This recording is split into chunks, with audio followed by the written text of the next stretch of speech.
안녕하세요. 연불리의 비밀노트 시작하겠습니다. 이번 주는 굉장히 좀 증시가 좋았습니다. 이번 주 이제 코스피, 코스닥 모두 다 좀 회복되는 그런 흐름을 좀 보여줬고, 그 코스피 같은 경우는 이제 2,500선을 이번에 좀 다시 좀 회복을 하면서 긍정적인 좀 모습을 보여줬고요. 역시 외국인들이 좀 대규모 순매수를 좀 보여줬고, 또 부채 한도 협상이 좀 이어지고 있는데 여기에 대해서도 좀 낙관론으로 좀 전환이 된 것 같아요. 협상이 좀 그래도 타결되지 않을까 하는 기대감도 있고, 또 미국의 실적 시즌에서 뭐 일부 기업들의 좋은 실적도 주가에 긍정적으로 작용했고, 또 무엇보다 미국의 그 지역은행 리스크가 좀 많이 완화됐습니다. 이번에 미국의 한 지방은행이 그 실적 발표를 했는데 예금이 좀 늘었다라고 좀 언급을 했거든요. 그러면서 지역은행 리스크가 좀 완화되면서 증시에 좀 훈풍이 다시 좀 불고 있는 그런 상황이고, 다만 좀 아쉬웠던 건 뭐냐면 중국 지표가 아직까지는 좋지가 않습니다. 중국 지표가 좀 개선돼야 조금 더 우리나라 증시에 좋을 텐데 그 점은 좀 여전히 아쉽지만, 그래도 미국의 소매 판매가 또 호전을 보이면서 미국 경제 지표는 뭐 괜찮았다라고 말씀을 드리고 싶고요. 그리고 이번 주에 이제 업종별로는 역시 반도체가 좀 가장 좋았던 흐름을 보였던 것 같아요. 반도체 대표적인 삼성전자, 하이닉스가 이제 미국의 인공지능 관련된 수요 증가로 주가가 좀 강세 보이면서 시장을 좀 이끌어줬고, 그 다음에 이번 주에 가장 화제였던 이제 업종 중에 하나는 바로 엔터주였죠. 엔터주들이 실적이 뭐 정말 역대급으로 나오면서 좋은 모습을 보여줬습니다. 다만 이제 2차 전지는 이제 하락은 좀 진정은 된 것 같은데 여전히 아직까지는 그 오르면 다시 빠지고 빠지면 올라가면서 이렇게 좀 주가가 좀 박스권 내에서 변동성을 보이는 그런 좀 흐름을 좀 보였던 것 같습니다. 그래서 주도주가 사실은 이제 2차 전지, 엔터 이런 쪽이었는데 여기서 약간 이제 반도체 쪽으로 좀 넘어가는 그런 흐름이 이번 주에는 펼쳐졌다라고 보시면 되겠습니다. 네, 미국의 이제 부채 한도 협상은 일단 메카시 이제 그 하원 의장도 그렇고, 그 사실은 이제 굉장히 타협이 좀 당장은 쉽지 않을 거라고 봤는데, 일단 다음 주로 좀 합의 이제 그 협상 날짜가 좀 약간 이제 잡히긴 했는데 정확한 날짜가 나온 건 아닙니다. 그렇지만 이제 다음 주경에 아마 합의할 수 있을 것으로 이제 메카시 의장도 언급을 했고, 바이든 대통령 역시 좀 긍정적인 좀 멘트를 해줬는데, 다만 이제 조금 이제 시장에 이게 우려가 되는 건 뭐냐면, 합의를 하면 좋죠. 합의를 하면 좋은데 문제는 이제 합의를 하기 위해선 공화당이 요구한 대로 민주당이 약간 이제 예산 지출을 좀 줄여야 되거든요.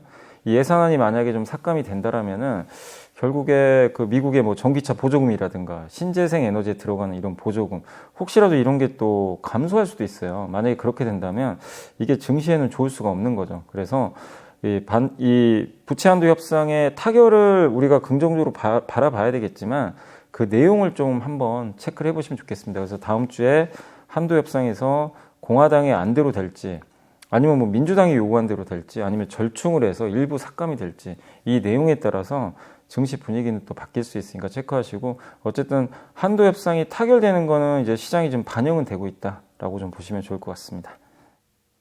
네, 반도체 재고는 실제로 좀 피크아웃 했다라는 얘기들이 지금 나오고 있는데, 가장 먼저 이제 감산을 시작했던 회사가 일본의 이제 옛날 도시바 있죠, 낸드플랫이. 여기 키옥시아가 그 재고가 130일 정도까지 좀 있었거든요. 근데 최근에 100일 정도까지 좀 떨어졌다고 합니다. 그래서 실제로 재고 감소가 좀 시작되는 모습이 나왔고, 그리고 이제 전체적인 이제 삼성전자 반도체 재고도 좀 피크아웃 쳤다라는 얘기가 있습니다. 1분기 말에 재고가 1분기 말입니다, 이거는. 그래서 2.9조까지는 좀 증가를 했는데 이게 증가폭이 좀 완화됐어요. 근데 지금 벌써 5월이잖아요.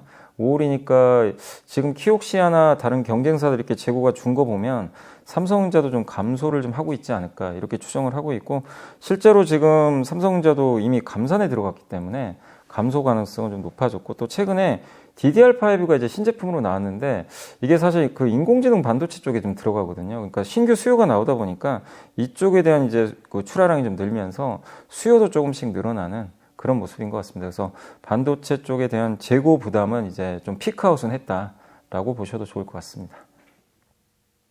네, 맞습니다. 지금 반도체가 지금 이거는 뭐 삼성전자가 얘기한 건 아니고요. 트렌드포스라는 이제 대만의 유력한 이제 반도체 전문 조사 기관인데, 여기서 이제 뭐라고 했냐면 감산 효과 때문에 3분기 이후로 수요가 초과할 것 같다. 이제 공급 대비 수요를 우리가 보는 건데, 그 전까지는 공급이 더 많았죠. 근데 지금은 이제 3분기부터는 수요가 더 늘 걸로 보고 있고, 역시 감산을 많이 해서 그렇습니다. 그래서 D램과 낸드 모두 3분기 이후 좀 수요가 초과하는 걸로 예상을 하고 있고, 그리고 PC는 좀 회복을 하고 있고요.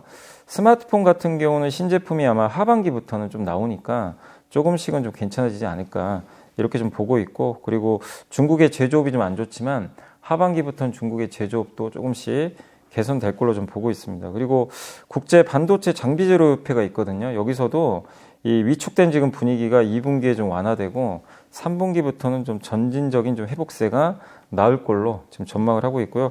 그 다음에 중국 같은 경우도 지표가 좀 나와 있는 게 뭐냐면, 중국의 4월달 이제 직접 회로, 이게 IC, 이 반도체 쪽이죠. 여기 생산량이 전년 동월 대비 3.8% 증가했다고 합니다. 결국 이게 뭐냐면 이제 반도체 주문이 들어와서 그걸 만들어내고 있다는 얘기거든요. 그래서 지난해 1월 이후 처음으로 월간 생산량 증가거든요. 그러니까 이런 지표들도 결국엔 반도체 그 하반기 개선을 좀 증명해주는 그런 지표라고 보시면 좋겠습니다. 네, 이제 끝이 좀 보이는 것 같습니다. 사실 이제 반도체라는 게 너무 또 좋은 걸 확인하고 사면 이미 주가가 올라가서 너무 늦거든요.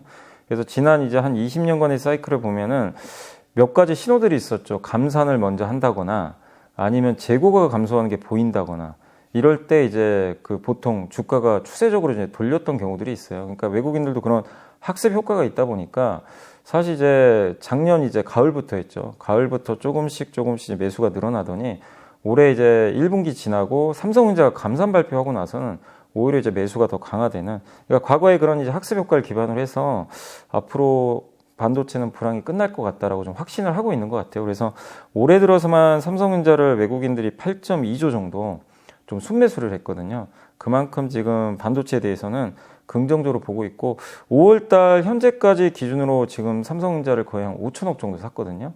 그러니까 이번 달에도 꾸준하게 좀 매수폭을 늘려가고 있습니다. 그래서 외국인들은 일단 하반기를 대비하고 있는 것 같아요. 하반기에 또 우리나라 같은 경우도 지금 아직 수출은 안 좋은데 반도체가 살아나면 결국 수출도 살아나거든요. 그래서 하반기 수출 경기 회복까지 염두에 두면서 좀 미리 외국인 투자들은 좀 저가 매수를 계속 해나가고 있다라고 보시면 될 것 같습니다.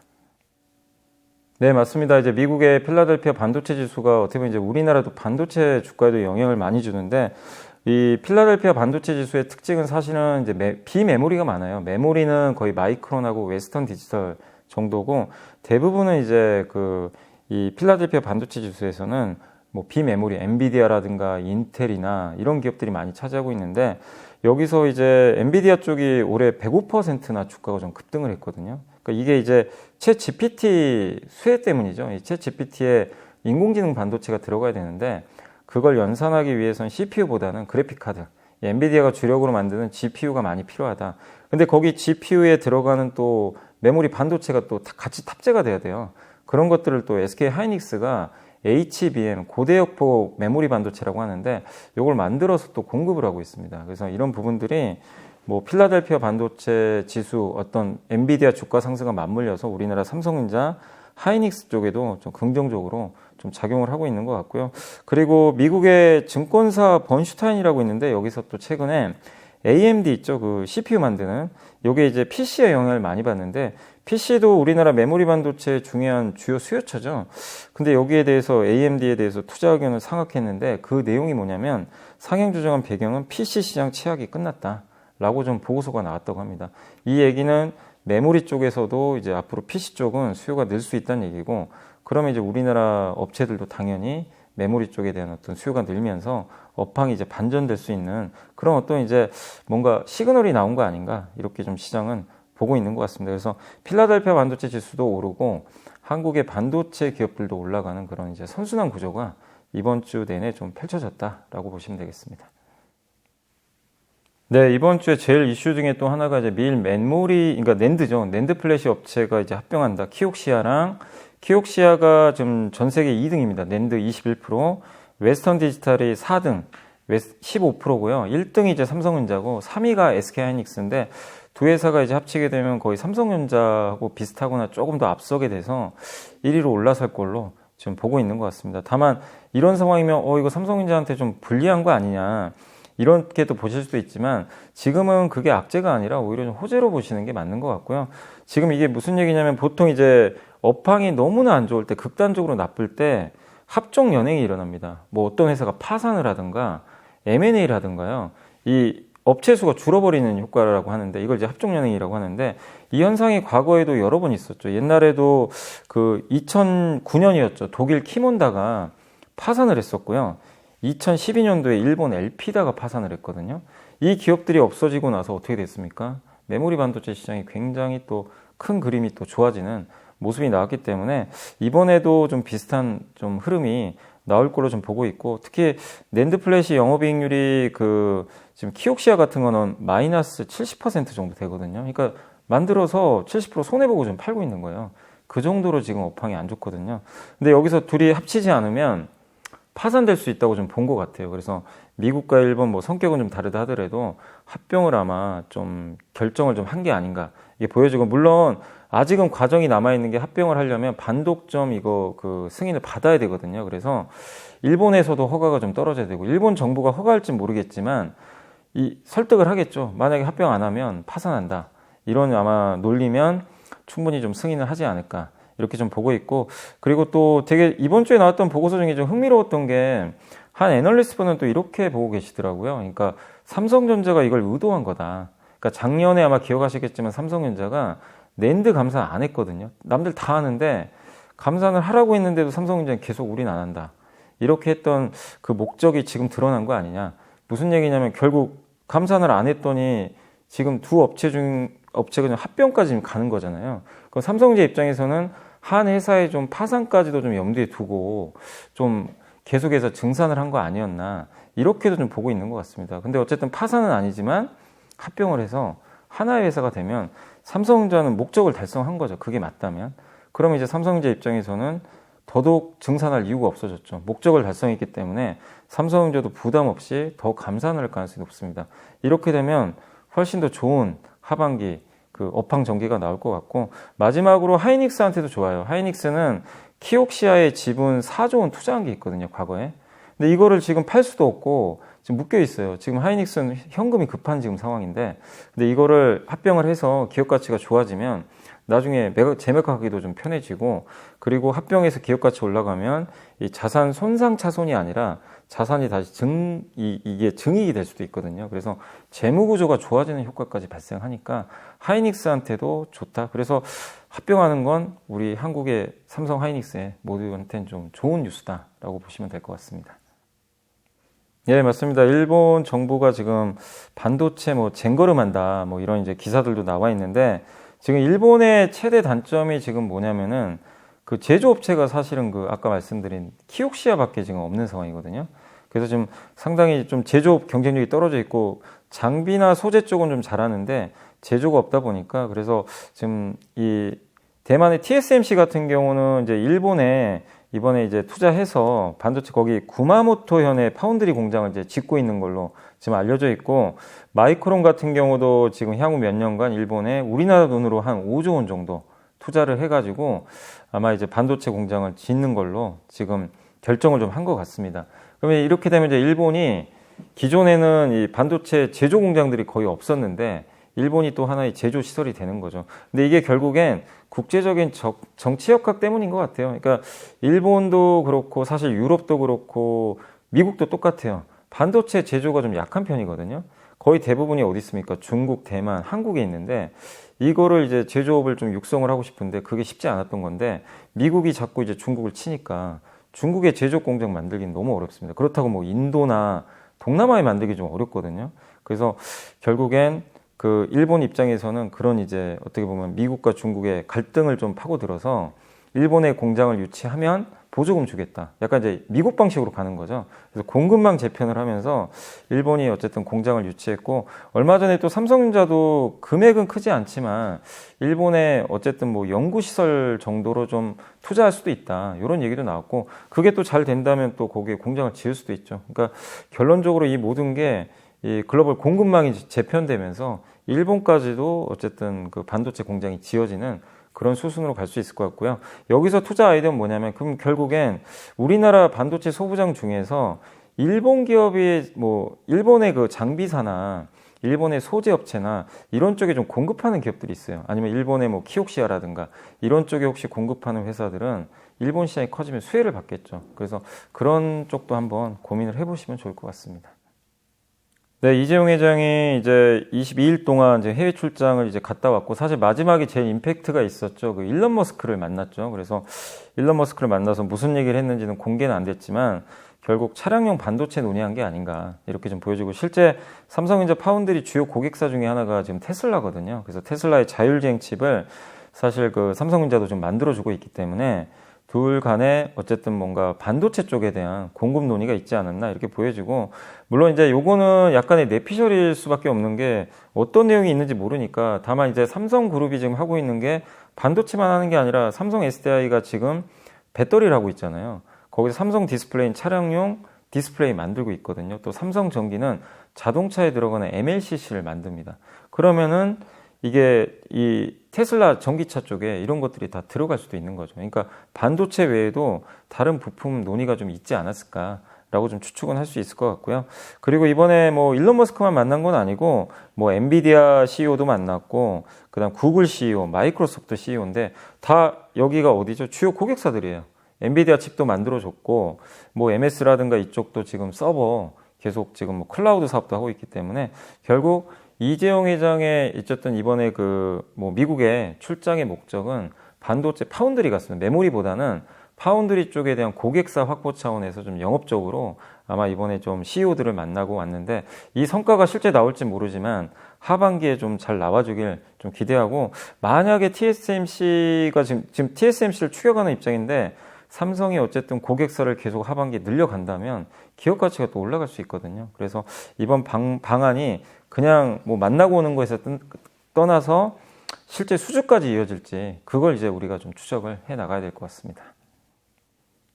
네, 스타링크가 이제 그 3분기 정도로 지금 알려져 있는 것 같습니다. 원래 이 위성 인터넷이죠. 요거를 2분기에 출시할 걸로 좀 예상을 했는데, 이 스타링크 코리아의 기간통신 사업자 등록이 조금 늦어졌어요. 그래서 지난 12일 날 일단 완료가 됐습니다. 그래서 지금 이제 기간적으로 봤을 때 2분기 좀 어렵고, 아마 3분기 정도에 아마 이제 스타링크가 우리나라에 이제 본격적으로 들어올 걸로 같고요. 기존의 위성 인터넷은 저기 이제 중궤도라 그러죠. 정지궤도라고 하는데, 이 지구에서 좀 먼 데서 이렇게 위성을 쐈거든요. 근데 좀 멀다 보니까 사실 이제 뭐 커버리지 영역은 넓을 수 있는데, 약간 이제 응답 속도라든가 이게 좀 느릴 수가 있어요. 근데 이제 이 저궤도 위성은 지구랑 가깝습니다. 그래서 약간 이제 커버리지 하는 영역을 줄 수 있어도, 대신에 그래서 일론 머스크의 그 스페이스X가 어마어마한 위성을 띄워버리잖아요. 위성을 띄워서 다 커버를 하고 있거든요. 그래서 이 저궤도 위성이 더 많이 쓰일 가능성이 높아졌고, 요게 이제 한국에도 드디어 들어온다. 근데 이게 사실 스타링크라는 게 이게 뭐 어떻게 보면 이제 일론 머스크 혼자 하는 게 아니라 지금 보면 경쟁사들이 좀 있어요. 영국의 원앱, 그 다음에 아마존의 카이퍼 프로젝트라고 있거든요. 영국의 원앱 같은 경우는 지금 올해 하반기로 예상을 하고 있고요. 그 다음에 아마존의 카이퍼 프로젝트는 아직 위성을 못 쐈어요. 근데 위성을 아마 하반기에 발사에 성공을 하면 내년 하반기 정도에 이제 본격적으로 위성 인터넷 서비스를 한다고 합니다. 그렇게 되면 이제 인공위성 이 인터넷 시장이 열려버리겠죠. 그럼 여기서 수혜를 받는 기업들은 이 위성 서비스를 하는데 필요한 뭐 안테나라든가 다양한 부품들을 만드는 그런 회사들이 수혜를 받을 수가 있습니다. 그래서 결국 여기도 없던 시장이 열리는 거거든요. 그래서 이쪽에 관련된 기업들도 한번 공부를 해볼 필요가 있는 그런 좀 의미 있는 좀 이벤트가 아닐까라고 말씀을 드리겠습니다.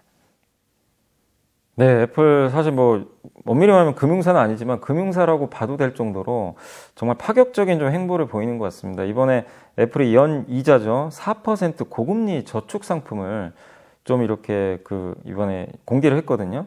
근데 미국은 이제 미국에서 좀 이게 살고 오신 분들은 아시겠지만 미국 예금 금리가 워낙 낮거든요. 그러니까 우리나라 같은 경우는 기준금리 올라가고 이러면 대출금리는 더 오르지만 예금금리 따라서 올라가잖아요. 그래서 뭐 작년에 우리나라 같은 경우 예금금리 한때 막 5%까지 간 적도 있었는데, 미국은 금리가 그렇게 올라가도요 예금금리가 1%가 안 됩니다. 거의 그냥 고정돼 있어요 사실은. 근데 그러다 보니까 예금보단 이제 이런 투자 쪽을 많이 하는 건데, 근데 애플이 어쨌든 고금리 저축 상품을 내놨고요. 물론 이제 이걸 이제 사용을 하려면 애플 카드를 써야 됩니다. 예, 애플의 신용카드인 애플카드 이용자는 이제 연이율 4.15%에 저축서 계좌를 좀 개설할 수 있다고 합니다. 근데 이게 이제 결국 애플 입장에서는 뭐냐면, 어쨌든 이제 미국 사람들이 기존에 은행에 넣어놓는 것보다는 여기 애플 카드를 이용을 해가지고 애플 계좌에 넣어놓으면 연이율 4% 프로에 좀 고금리를 받을 수가 있거든요. 그럼 이게 락인 효과가 생겨요. 애플에서 벗어나기가 점점 더 어려워집니다. 애플 생태계에 지금 갇혀있는 분들도 굉장히 많잖아요. 그래서 삼성으로 못 넘어가는 이유 중에 하나가 애플의 iOS 쓰다가 안드로이드 쓰려니까 좀 불편하기도 하고, 이 생태계에 이제 종속이 많이 돼 있는데 애플 입장에서는 이걸 더 강화시키는 효과로 아마 이 고금리 저축 상품을 내놓은 게 아닌가, 이렇게 좀 보여집니다. 그래서 사실 이게 이제 애플 입장에서는 계속해서 그 고객들을 계속 풀을 좀 넓힐 수 있는 좀 긍정적인 효과를 좀 낼 수 있지 않을까라고 좀 보고 있는 것 같은데, 물론 이거 내놨다고 뭐 주가가 뭐 엄청 오른 건 아니지만 워런 버핏이 계속 했죠. 저번에 그 주주총회에서도 애플은 정말 위대한 기업이다. 예, 이렇게 좀 언급을 한 것처럼 정말 스스로 계속 성장하는 그런 사업들을 계속 좀 공개를 해나가는 것 같아서 여전히 좀 긍정적으로 시장에서 평가를 하고 있는 것 같습니다. 네, 먼저 이번 주 외국인들이 가장 많이 매수한 주식 10종목입니다.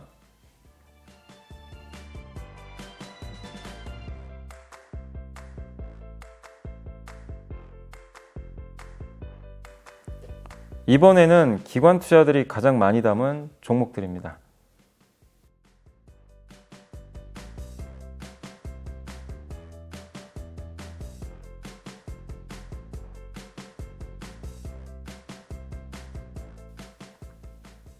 이번에는 개인 투자자들이 이번 주에 가장 많이 매수한 10종목을 살펴보겠습니다.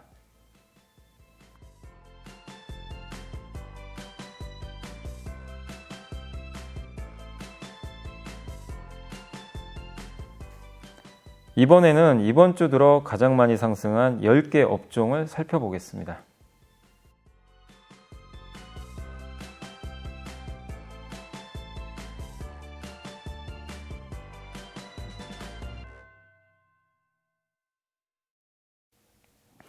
일단 이번 주에도 이제 증시가 좀 좋다 보니까 여러 업종들이 좀 움직였는데, 이번 주에 이 다음 주까지 좀 연결될 수 있는 업종으로는 좀 IT 쪽이 좀 괜찮지 않을까, 이렇게 보고 있는데, 강세 보였던 업종 중에서 OLED 업종이 상당히 좋았거든요. 근데 이제 그 삼성이 또 XR 기기 뭐 출시한다, 뭐 애플도 6월 달에 XR 기기 이제 공개한다. 이제 XR 기기는 이제 우리가 가상현실 보는 거죠. 이렇게 안경 같은 걸 착용해서 거기에 디스플레이가 새로운 것들이 들어가거든요. 아마 그쪽에 대한 투자 기대감들이 있어서 이 부분은 아마 다음 주도 이어질 것 같고, 그리고 역시 이번 주에 가장 좋았던 업종 중에 하나가 반도체죠. 그래서 반도체주들이 여기서 뭐 일회성으로 끝날 것 같지는 않습니다. 그래서 다음 주도 좋은 흐름이 이어질 것 같고, 또 이번 주에 괜찮았던 업종 중에 하나가 폴더블 폰이 아마 7월에 나올 거예요. 그래서 7월에 아마 공개가 될 겁니다.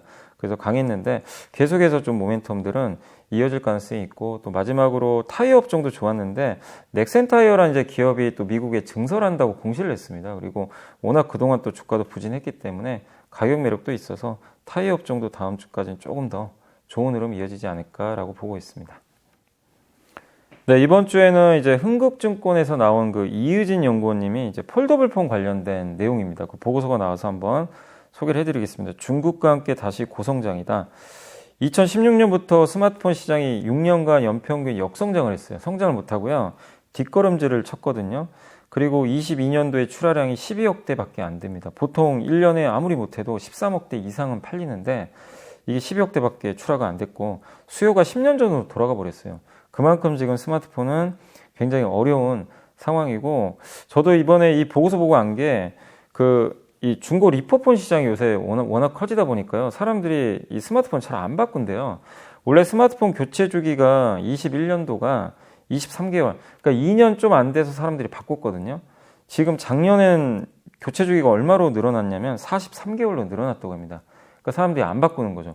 그냥 2년에 한 번 정도 바꾸는 게 아니라 이제는 3년에서 4년 쓰고, 아니면 중고폰으로 교체하고, 이런 좀 시장이 생기다 보니까 이 제조사들 입장, 또 부품사들한테 굉장히 좀 어려운 시장이 펼쳐졌습니다. 그러다 보니까 이게 왜 그런 거 안 바꿀까, 이 고민을 해본 결과는 뭐냐면 바꿀 요인이 크지가 않대요. 그러니까 뭐 갤럭시나 아이폰이 새로 나와도 크게 디자인이 바뀌지도 않거든요. 화면도 여기서 더 키울 수도 없고, 그러니까 뭔가 변화는 사실 크게 주기가 어려워요. 그러다 보니까 카메라로 바꾸는 거죠. 근데 그 정도 가지고는 유인이 좀 크지 않다 보니까 교체 주기가 이제 점점 길어지는데, 그래서 결국엔 중요한 게 폴더블이다. 폴더블은 완전히 다른 폰이잖아요. 그래서 폴더블 폰 시장에 계속 좀 아마 많은 글로벌 업체들이 주력을 하지 않을까 이렇게 좀 보여지고, 특히 그 삼성도 이번에 폴더블 폰이 7월 아마 26일 날 공개되거든요. 그날까지는 한번 좀 지켜보시면 좋겠지만 중국 시장이 열리고 있어요. 중국이 이번에 여러 업체들이 다양한 제품들을 출시했으니까 중국 시장도 열리게 되겠죠. 그럼 여기에 들어가는 부품들을 또 한국이 납품할 수 있을 것 같아서 좀 시장은 긍정적으로 보고 있습니다. 그래서 올해 새로 나오는 또 삼성전자 갤럭시 그 폴더블 폰도 디자인도 바뀝니다. 앞에 이제 그 액정 화면도 훨씬 커지게 되고, 그리고 이 힌지도 물방울 힌지라 그래서 완전히 닫혀요. 옛날에는 여기 공간이 남았거든요. 그래서 이런 이제 그 완전히 닫히는 물방울 힌지로 바뀌기 때문에 요번에는 좀 많이 팔릴 거로 다들 좀 기대들을 하고 있는 것 같습니다. 마지막으로 거기 관련된 기업은 그 힌지, 여기 접히는 거죠. 이 경첩이라고도 하는데 요거 만드는 KH바텍, 파인엠텍을 좀 주목하자는 그런 내용의 보고서니까 참고하시면 되겠습니다. 네, 맞습니다. 엔터주가 이렇게까지 정말 퍼포먼스가 대단할 거라고 이제 보신 분들 많지 않으셨을 것 같긴 한데 그냥 시장을 이끌어 버렸습니다. 엔터주가 달라졌고, 엔터 지금 우리나라 기업들 시총 거의 다 합쳐보니까 한 20조 원 가까이 이제 되거든요. 그래서 그 정도로 굉장히 이제 큰 하나의 산업이 돼버렸습니다.